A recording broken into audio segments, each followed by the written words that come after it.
inaapi, sinasaktan, kasama'y laging luha.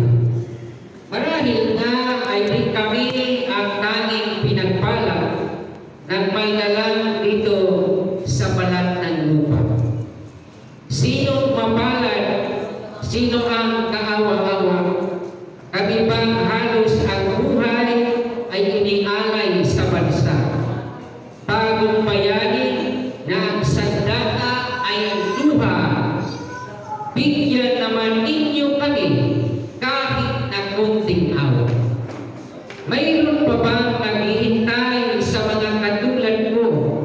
Mayroon pa bang pag-asa na lumigaya sa mundo?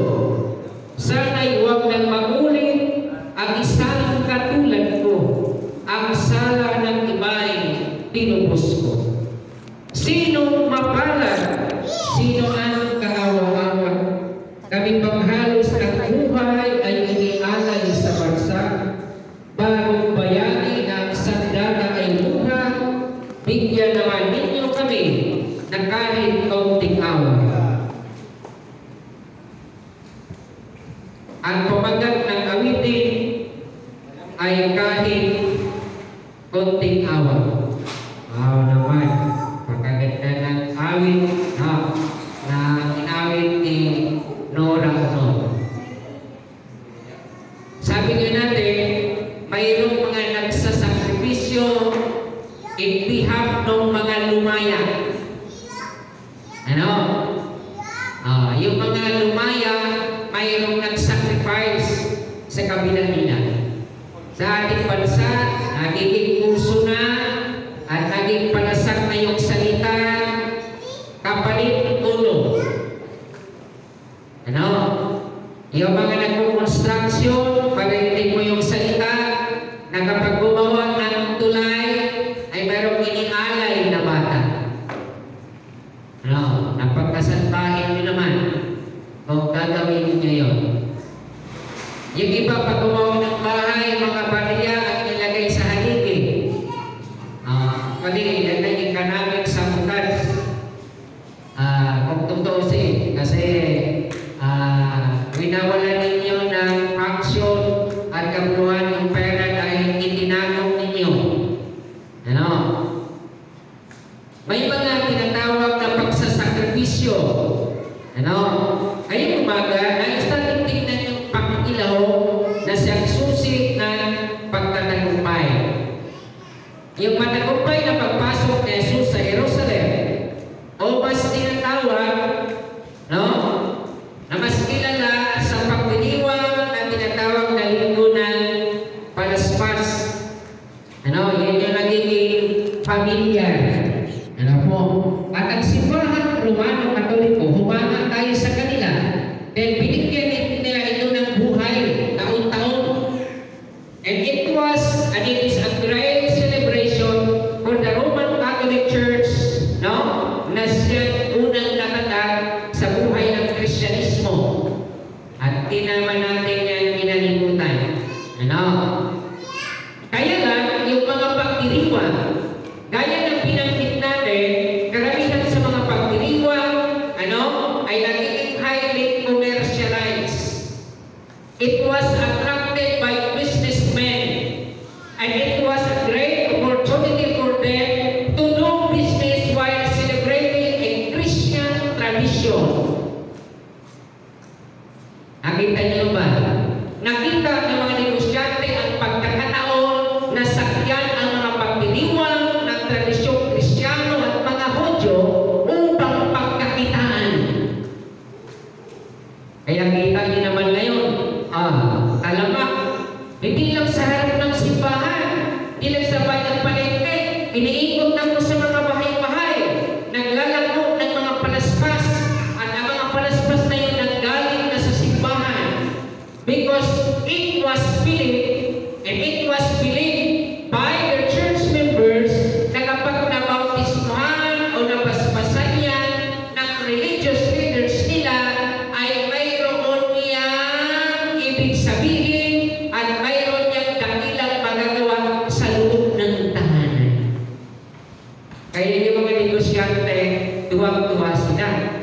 yung mga Kristyano minsan, they were sometimes victimized out of their ignorance.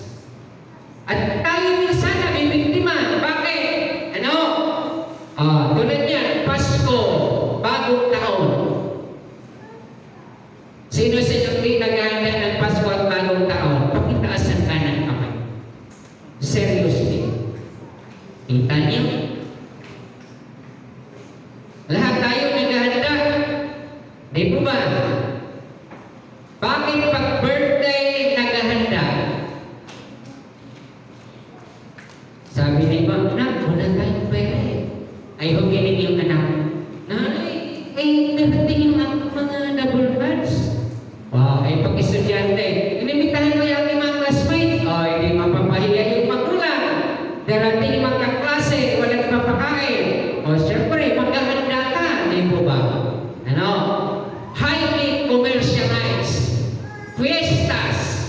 Diba? Tingnan niyo yung mga fiesta. Komersyo. Kita nyo? Mas talamak at atraktibo ang komersyo kaysa espiritual na pagdiriwang. Tayong protestanteng mananampalataya. Alala ko, isang paring interview po, no? Ng isang vlogger. Sabi ng vlogger, "Father, anong tingin niyo sa mga nagtitinda sa labas ng simbahan?" Natutuwa sila sa mga it will attract people to come to church. Ano? Nag-attract sila. Bakit? Pag nagutom sila, may makakainan. Diba? O, parang pwede mo lang yan ng Jollibee. Hindi naman ang bukang bibig ng mga anak at mga ano. Lagyan mo ng pasyalan. O, kasi malalaki ang mga solar nila. Lalagyan mo ng mga atraktibong mga gawain at mga struktura sa paligid ng simbahan. Kahit ang mga turista ay dadayuhin hindi lang dahil sa kasaysayan kung hindi sa ganda. Pero pagdating sa loob ng simbahan, that is a very big question for them. Ay isang komento ng pare at nalulungkot lang po ako. Kasi yung mga nagtitinda dito sa labas ng simbahan, ni minsan di ko nakita pumasok sa loob ng simbahan. What they have come is to do business but not to go to church and to worship God. Yun yung malungkot at yun yung masakit na katotohanan. They are doing business, economic, but they are doing the spiritual growth. Ang pakikilaw, una natin tingnan, yung, ano tawag dyan? Yung hayop. Ano bang hayop na pinakit dito? Yan yung asno. Kaya naman pinakita ng asno, di ba ba? Kayo naman pupunta sa kapitbahay. Di ba? Pupunta kayo sa Manila So. Maraming asno po doon. Diyan sa Tagaytay, mayroon po diyang hapway na tawag. No? Sa Mendes, mayroon diyang paradiso. No? Maraming kikita kayo ng asno. Lalo sa YouTube ngayon, ang asno po ay maliit na kahawig ng kamukha ng kabayo. Pero mas mababa at maliit sila kaysa mga kabayo. Mas mahinhin silang lumakad kaysa kabayo. Yun yung asno. Mas mabait sila kaysa kabayo. Bakit? Ang kabayo nangangagat, naninipa, nag-uuntog, yun yung kabayo. Pero ang asno, hindi gagawin ng asno sa iyo. Kahit hindi pa ikaw ang amo o may-ari niya, hindi gagawin ng asno sa tao. Pero ang kabayo, kapag hindi kanya kilala, pwede kang kagatin, pwede kang sipain, yun yung kabayo, lalo pang salbahe siya. Nagtataka ang marami, ano ang pakikilaw, anong bahagi ng asno sa kasaysayan ng pagtatagumpay? Ano makita natin? Ang kababaang loob ng asno, ang gusto mong ipakita at i-highlight ni Jesus na sa pagtatagumpay, hindi kailangan ang maging arugante, lalo kung pinagpapala ka, kung marami kang pera, kung marami kang natapos, kung marami kang kayamanan, hindi ito susi para maging arugante. Sa halip pinakita ni Jesus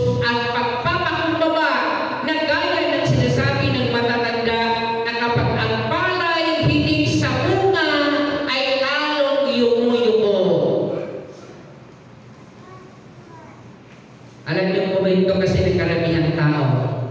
Ay, si ano, kaibigan ko. Classmate ko yan eh. Ay partner siya. Fisherman siya. Nung makita sila, hindi na siya nagtindi. O kaya nung makita sila, iba ng pabugali. Bakit? Kasi siya ay matagumpay na. Negosyante, mataas ang tinapos, marami ng kayamanan, marami ng tinanggap. Kaya sabi ng iba, akala ko ang kayamanan ay lalo magtutulog sa pagpapakumbaba, lalo palang nagpapaarugan sa tao. May tao kung gano'n. Nang pag-uugali, ipinasi sa kayamanan, ipinasi sa tagumpay, sa halip na sabihin magpakumbaba, sapagkat siya ay pinagpapala ng Diyos. Ang asno ay kapahayagan, ipinakita ni Jesus na ito, sakyan niya. Ngayon, tatanungin ko kayo, yung mga patungo sa tagumpay, pangarap na inyong hinahangan, ano po yung sinasakyan ninyo ngayon? Saan kayo nakasakay? Alam nyo, yung Facebook ninyo ang magsasabi kung sino kayo at nasaan kayo. Alam nyo, hindi kayo pwedeng magsinungaling. Yung Facebook nyo magsasabi, ang sabihin nyo, hindi kayo nagsisimba dahil natitisyon, nasasaktan kayo, pero ang totoo niya na sa mga pasyalan kayo. Yung Facebook nagsasabi kung anong uring tao ka at anong klaseng pananampalataya ka. Yung Facebook mismo ang nagsasabi at kung pwedeng magsumbong kay Jesus, yan ang gagawa ng report sa buhay pananampalataya. You cannot deny what you have done because it is your personal interest and therefore it is intentional for you. Sinadya mo yun. Ang pagpunta din sa simbahan, sinadya din. Dahil ang pagpunta sa church ay pagsakripisyo ng ating sariling interest at gusto. Dahil yan ang kapahayagan ng pagpakumbaba. O anak, nanay, tatay, pwede ba yung labahin, tigil mo na. It's just a holiday that we'll go to church and have fellowship with our fellow believers and worship God. Hindi ba? Pwede bang sara mo na ang negosyo pag linggo ng umaga? Di mo ba maliit na kita lang yan? Wala lang kay tulad sa natutunan mo at sa blessing na tatanggapin mo paglabas mo sa iglesia. Walang katumbas yan. Even a million or billions, kahit pa trillions mo yan, kayang ibigay ng Diyos sa inyo. Pagpapakumbaba, alam niyo po yung kayamanan. Minsan posisyon. Sabi na iba, classmate ko yan. No, hindi pa yan mayor, hindi pa yan governor. Abay, kung pare yan, tawag sa akin. Ngayon ay naman patawag ng pare. Gusto ang tawag, mayor, governor. Siyempre pag nasa office ka, dapat lang naman. Don't call him pare. Don't call him mare. Tawagin niyo sa kanyang profesyon, din sa opisina siya, sa kanyang katungkulan. Respect mo yung katungkulan. Pero pag lumabas ka diyan, ito yung maganda. No, fairness ko. Kami po yung ang tawag yan, sa examination committee kami, yung ordinahan, magpa-review ng lisensya, ng mga licensed pastor, pati mga lay preacher sa amin po yung lumaan. Yung isa namin kasama, itapos ng kanyang PhD. At isang retired na dean ng Cavite State University sa Islang Cavite. Isa sa mga-anim ng ating iglesia. Siyempre, pag nakita siya sa labas, lalo ng mga estudyante niya, kahit may profesyon, ang tawag sa kanya, doktor.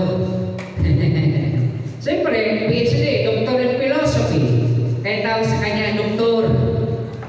Kaya sabi niya, pwede ba huwag na akong tawagin doktor? Wala na ako sa eskwelahan.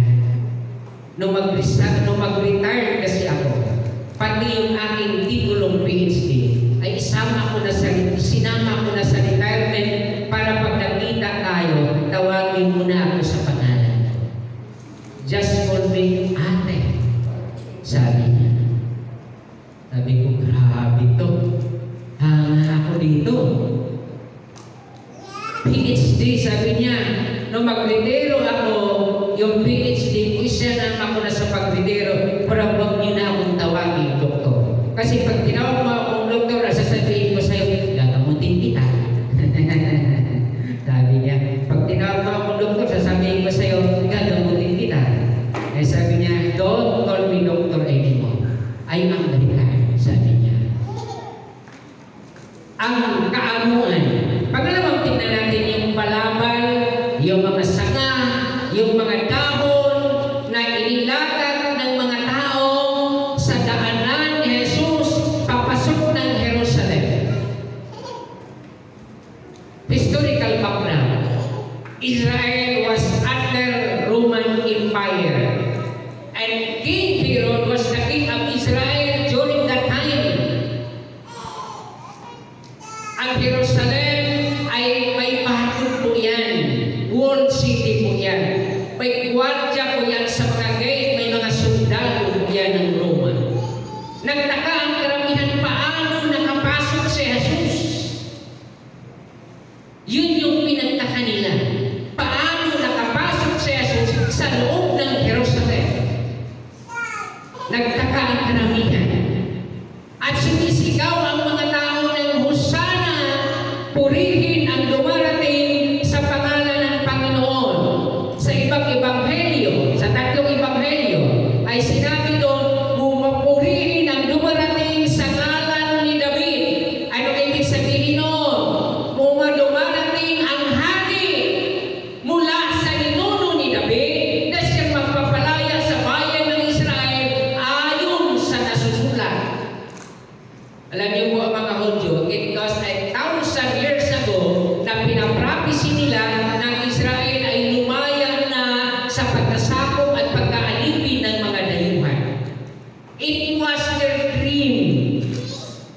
Panaginip nila, pangarap nila na sana it will come true. Magkatotoo sana. Parang tayo, di ba? 1565 and it was 1898 kang tayo na palaya. 333 years. Could you imagine? Anong haba ng sakripisyo, generations to generations, ang pinapatay ng sakripisyo para sa bayan. And here comes yung mga taong matatapang na nagsasabi kahit ako'y mamatay, mapalaya lang bayan, it is good enough. And praise the Lord. Kaya, pasalamat tayo sa ating mga bayani. They sacrifice themselves for the sake of our bayan. For the sake of us. Tingnan niyo mabuti. Ang mga sanga, ang mga puno, kapahayagan na itong lalakaran ng makapangyarihan at hari na dumarating kahit ang kalikasan ay pwedeng magpuri at pwedeng magpasalamat sa Diyos. Kaya ang ating altar, tingnan mo nyo, kahit hindi ito, ang tawag niyan, ano ba tawag? Hindi siya buhay.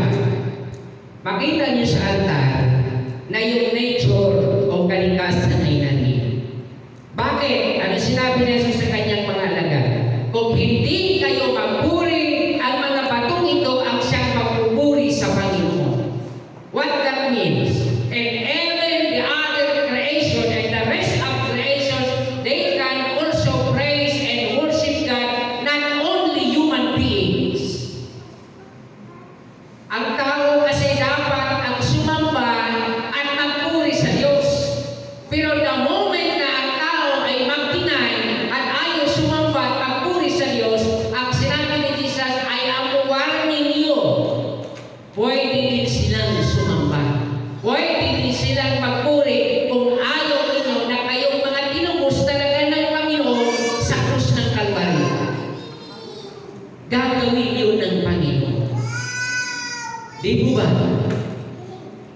Ang kalikasan, ito ang red carpet ng mga tao noon. Sabi nila, wala naman tayo makuha ang red carpet. Walang maupahan. Bakit? Ang red carpet nandoon lang sa kaharian.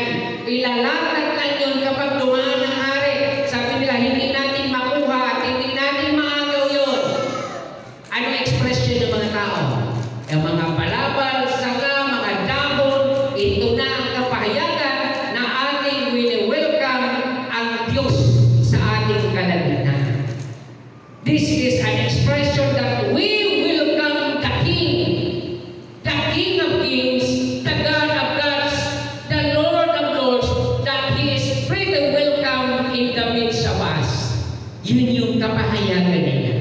Kaya yung mga tao tuwang-tuwa, wow!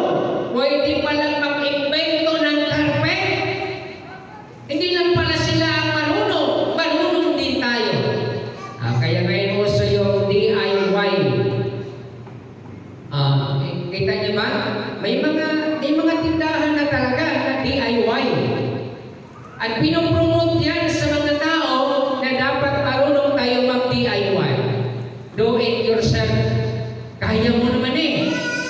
Puro ka lang hindi ko kaya. Sila lang marunong yan. Sila lang marunong yan.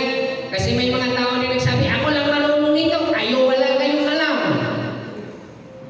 Kaya yung iba nasasabi, wala akong alam. Sila lang marunong yan. Pero nasabi ng Panginoon, DIY. Do it by yourself. You can do that. Pangatlo natin tingnan, ang mga alagad, anong ginawa ng mga alagad? They are so submissive sa kanilang Panginoon.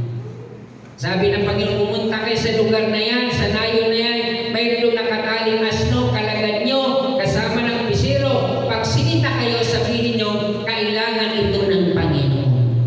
At hindi na yan papala. Bakit? Siyempre, kilala ni Jesus yung may-ari noon. Dinala nila ito at kanilang sinapi ng balaban at ito'y sinakyan ng Panginoon. Wow! Ang mga alagad, hindi lamang sumunod kung hindi dakilang instrumento sa pagsasakatuparan ng misyon ng matagumpay na pagpasok ni Jesus sa Jerusalem. Parang tayo din na tayo ngayon ang mga alagad ni Jesus. Ulitin ko we are Christ's disciples. Hindi tayo Christ. Hindi tayo representative of Christ. We are not the Christ in this world. You are not the appointed Son in this world. There is only one appointed Son and it is Jesus Christ. Nobody else. Tandaan mo yan. Ang mag-aangkin yan ay sinasabi ng Biblia na bulaang propeta at bulaang guro. Tandaan niyo palagi. It is only Jesus Christ. He is the way to salvation. Tandaan niyo lagi yan. Walang makapagligtas sino man. Anting-anting, panalangin, mabuting gawa, simbahan, hindi yan makapagligtas sa'yo. Kayawanan, pinagtapusan, perang tambak sa bangko, ikta-ikta yung lupa, hindi yan makapagligtas. It is through Jesus Christ and you will believe that Jesus is your guide and Savior. If you do that, so tandaan niyo palagi ang mga alagad. Sa muli, tingnan natin yung crowd. Why are they shouting that kind of statements? Sabi nila, purihin ang dumarating sa pangalan ng Panginoon. Sa ibang ebanghelyo, purihin ang dumarating sa ngalan ni David. Anong sigaw ng mga Hudyo na nagsubaybay sa kasaysayan? Gusto nilang mapalaya ang Israel sa pagkaalipin sa imperyo ng Roma. At gusto nila si Jesus ang gagawing totoong hari na uupo sa trono at ang Israel ay isang maging independenteng bansa sa gitna ng silangan. Ano yung sigaw nila? Diba? Parang sigaw yan. Bumaba ka na Herodes sa trono mo at mayroong bagong hari, si Jesus ang bagong hari, si Jesus ang bagong hari, si Jesus ang bagong hari. Yun yung sigaw ng mga Hudyo. And they were frustrated dahil hindi yun ginawa ni Jesus. Bakit? Ang gusto ni Jesus na unang pagharian ay ang buhay ng individual. Amen po ba? Jesus wants to rule over individuals. Jesus wants to rule over families, over communities, and over the church. Yun yung gusto ni Jesus. Kailan lang ba lumaya ang Israel? It was just 1948, and it was the United Nations who proclaimed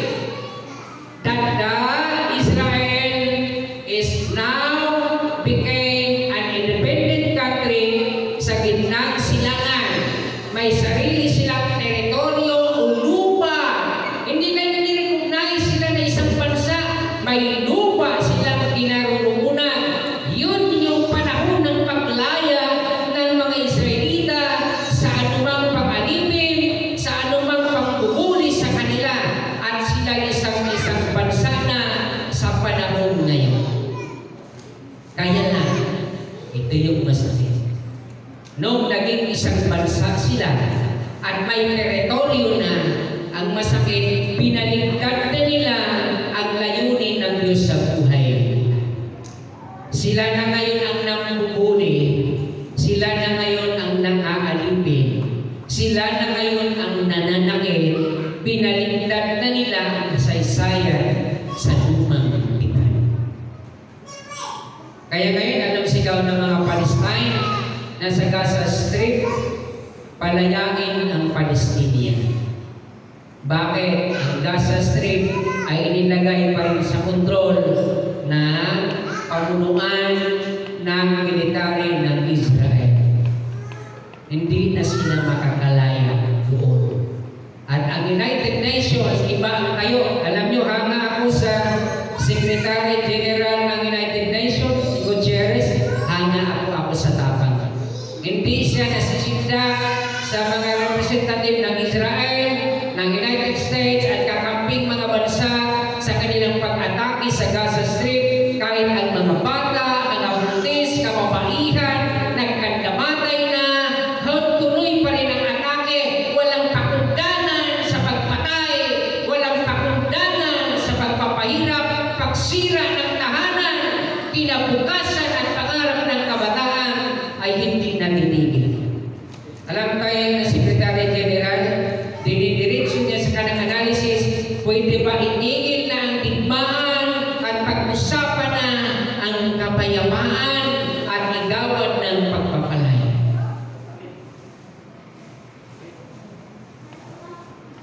Sakit. Gaya ng sinabi ko sa inyo, ang bayan ng Diyos ngayon ay hindi na nga ang bansang Israel. Tayo na bilang iglesia. Ang lahat ng mananampalataya sa buong daigdig, yan na ang bagong Israel. Yan na ang bayan ng Diyos. Tayo na ngayon. Kaya huwag natin asahan ang bansang Israel na ipakita nila na sila ang bayan ng Diyos. Ni minsan hindi na nila mabanggit na sila ang bayan ng Diyos.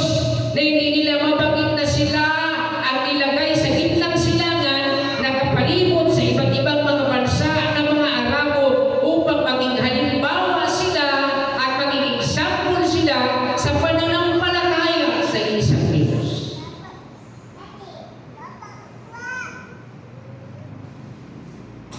Healing is not a Christian way.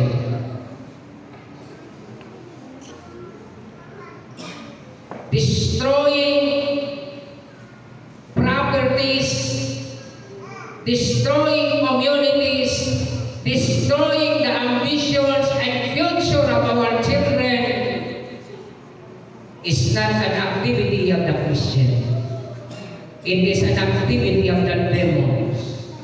Ano sabi ni Jesus sa John chapter 10 verse 10? Basahin niyo yung Biblia. Sabi ni Jesus, I have come that they might have life and have it abundantly. Sa unang bahagi noon, sinabi ni Jesus, kaya lang pumunta ang magnanakaw ay upang magnakaw, magwasak at pumatay. Tingnan nyo ha? To destroy, to divide, and to kill. Ano sabi ni Jesus? I have come that they might have life. To restore life. To give them life. Yun yung church. Yun yung iglesia. Yun yung buhay ng iglesia. Kaya ang pakikilahok ay susi sa pagtagumpay. Tayo bilang iglesia ay tinatawagang makilahok sa panawagan ng walang digmaan. No to war. Ayaw natin ng digmaan. Alam niyo ba yan? Bakit? Sa digmaan, nag-aksaya tayo ng buhay. Pinatay lang natin ang kapwa natin na sila din ay nilikha ng Diyos. Sa digmaan, nag-aksaya tayo ng pera o kayamanan. Imagine niyo ang isang missile, milyon po ang halaga niyan, mga kapatid. Isipin mo isang bansa, sa isang araw magpaulan ka ng daan-daang missile. Could you imagine, daan-daang milyon, billions na ang ginastos niya sa digmaan. Anong resulta nun? Wasak na mga pamayanan, wasak na mga pangarap. Kung yan ay pinag-usapan at ginastos sa pagkain, ginastos sa trabaho, ginastos sa kinabukasan ng mga bata, ang daming nagutom, ang daming naghirap, ang daming nagdurusa. Tingnan niyo yung pagtotoo ni kapatid na Christian kanina. Tingnan niyo ating justice system. Ano sabi ng mahirap?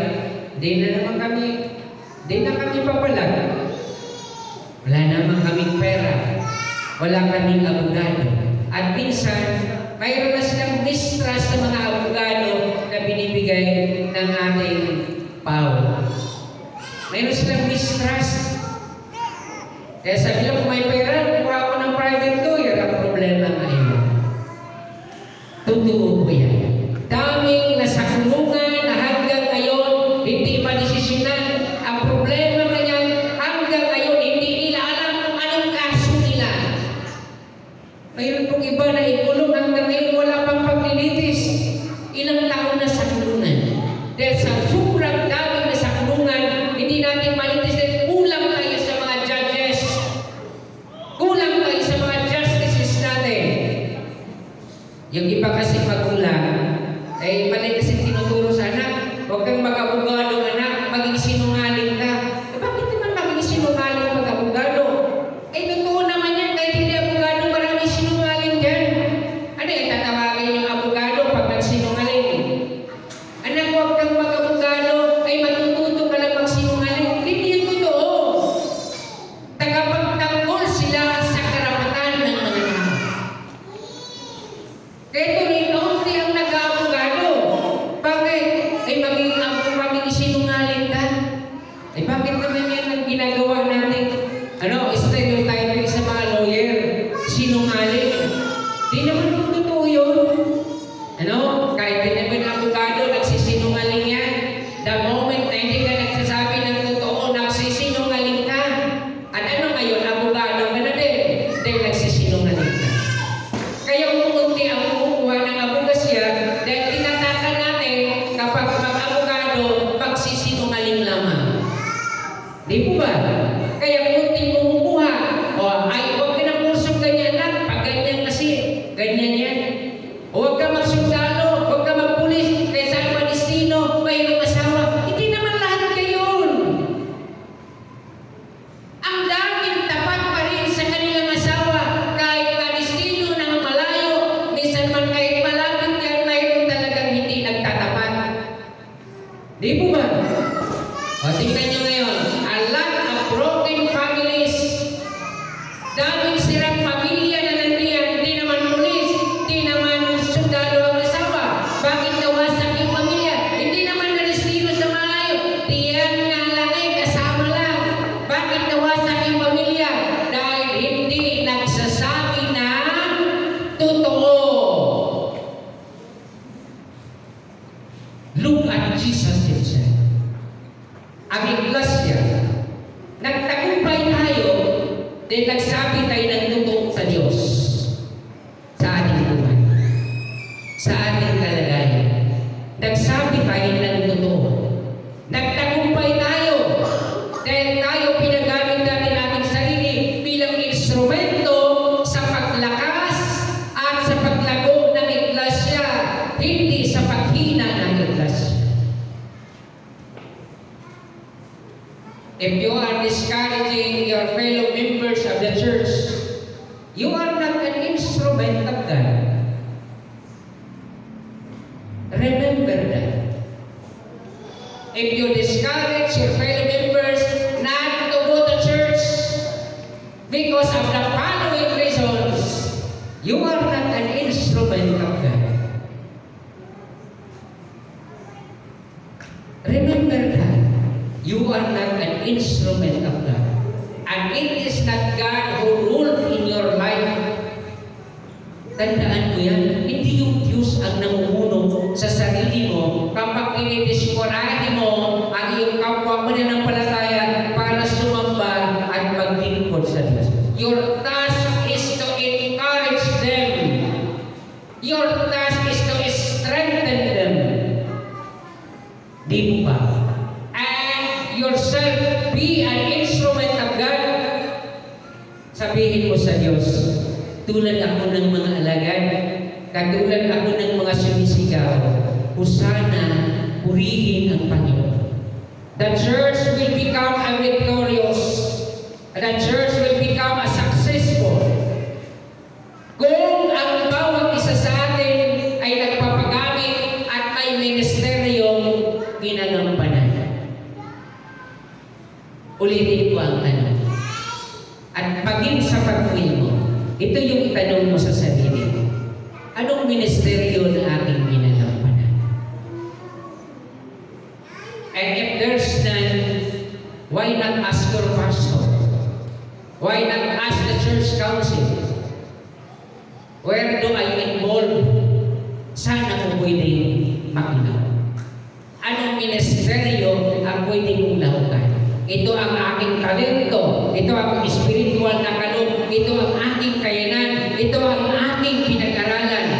Ano ang pwede kong lalaki? And the church will become victorious. Si Jesus, nagtagumpay. Kung dosin, hindi naman talaga tagumpay. Bakit? Kinabukasan, nagtago na si Jesus. Pagdating ng Biyernes, itinako na si Jesus. Bakit siya tinawag sa Biblia na matagumpay? Sapagkat ang paghihirap, kahit ang rurok ng paghihirap hanggang sa kamatayan, ito'y tagumpay sapagkat tayong lahat ang nakikinabang.